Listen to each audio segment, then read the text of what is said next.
كنت الموضوع ده كان مموتني جدا، سنه كامله نفسيا مش عارف اتعامل في بيتي، مش عارف اتعامل مع ولادي، مش عارف. قعدت قافل على نفسي سنه.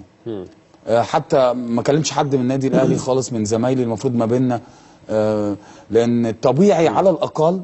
مع ان فعلا يعني ناس كتيره ممكن تكون اساءت بص الظن بيك انا ما بحبش اتكلم في اسرار ما حدش يعرف.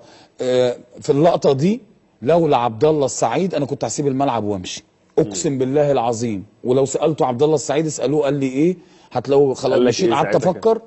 قعدت افكر لثواني اسيب الملعب واطلع، مش عايز العب كوره تاني. الاحساس كان صعب جدا.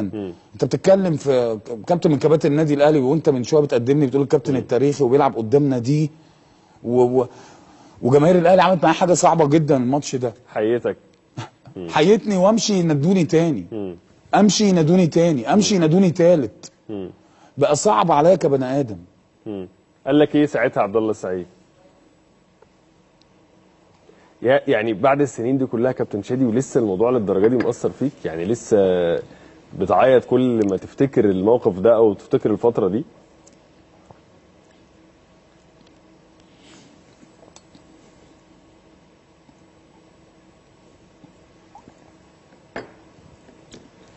خلينا طب نغير الجزئيه دي وافتكر لنا كده. طيب عبد الله السعيد قال لك ايه ساعتها؟ انا اسف،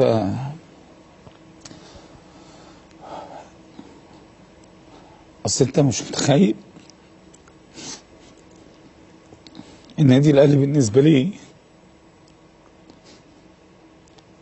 صلي على النبي خلاص. صلي على النبي يا كابتن شادي.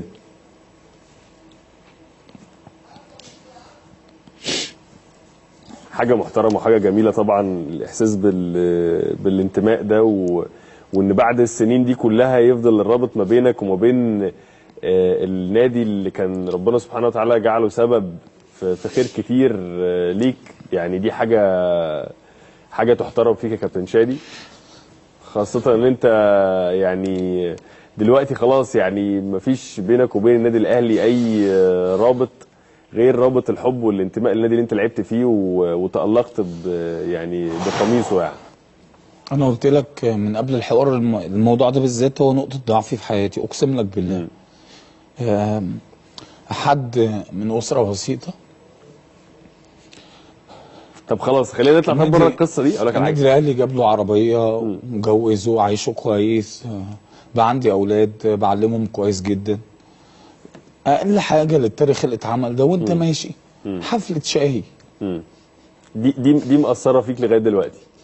يعني كنت شايف ان انت كنت تستحق خروج يعني بشكل ممكن يكون افضل من ده؟ لا عادي، ده رزق. بص انا دايما ساب نفسي ربنا، فاهم؟ عادي جدا يعني الرزق توقف خلاص.